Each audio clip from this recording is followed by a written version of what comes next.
what we see in the past 45 days, savagery, brutality, elimination, and, genocide. Yes. Because It's what clearly, is happening, whether you clearly. like it or not, what Israeli criminals are conducting in Gaza today is a genocide against the refugees population.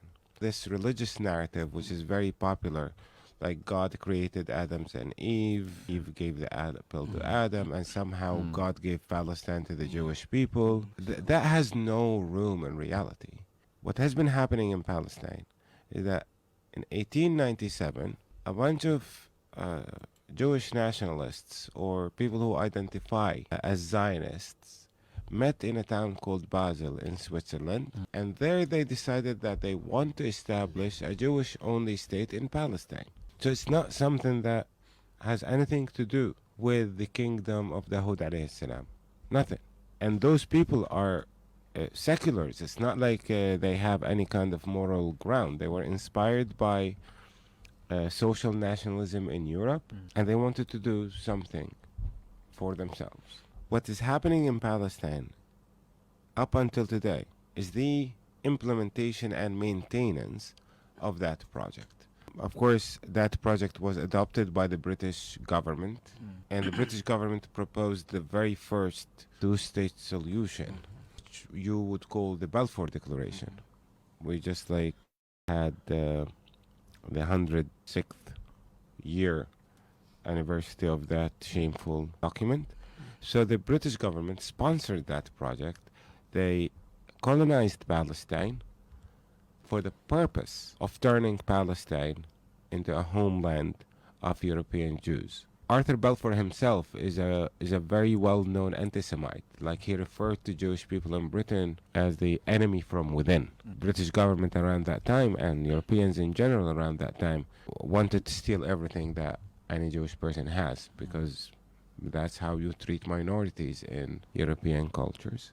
From that point on, the process of turning Palestine into a Jewish-only place is a process that had to do with the elimination of the native population, the Palestinian population. Up until today, nearly 66% of us have been expelled or displaced from their homes and families' property and so on. Because the process of ethnic cleansing of Palestine is an ongoing process. It never stopped for a month since the first British soldier arrived into Palestine. Under British rule, 29 years, the British succeeded in displacing more than 125,000 people.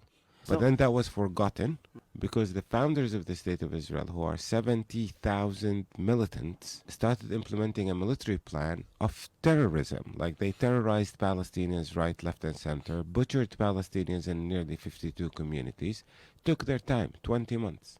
And the result was that nearly 750,000 Palestinians escaped for their life. Some of those ended up in Gaza today. Like, the families in Gaza, the majority of them today were families that were expelled from nearly 240 communities. Many of them are from the city of Jaffa, which is the largest Palestinian city at the time. Palestinian Bedouin communities were squeezed into there everywhere. And then what happened was maintaining that expulsion. In 1967, we had 400,000 Palestinians that were removed, never allowed back. Today, we're talking about 1.2 million Palestinians who are being expelled for probably the third, fourth, or fifth time in the life of their families. So it's an ongoing process that aims at the elimination of the Palestinian population in order to steal their land, deny them access to it, and replace them with Israeli state authority. Jewish people who are brought to live in Palestine, they don't own the land that the State of Israel stole. So it's not like the State of Israel stole my family's land to give it to a poor Jewish family. No, they stole my family's land to rent it to a Jewish beneficiary based on financial deal.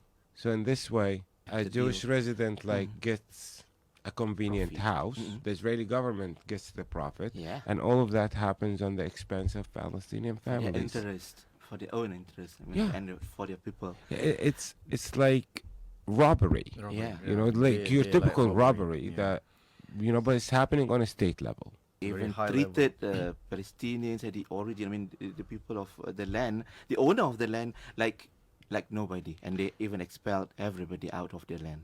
The reason they treat us like we don't exist is very simple. It's very common among Israelis to say that Palestinians don't exist, or it's a land without people, for people without land. The reason for that is if Palestinians don't exist, then the crime that was brought upon them did not exist. Like, if the subject of your crime doesn't exist, then the crime never took place.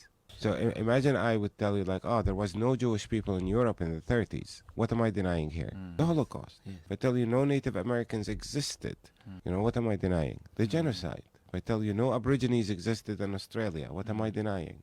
So the point of denying our existence as Palestinians is to deny the criminal behavior we have been experiencing, surviving, and been subject to for the past 75 plus years. This is the act of a coward, like I can say. Coward people. And the crime Yeah. that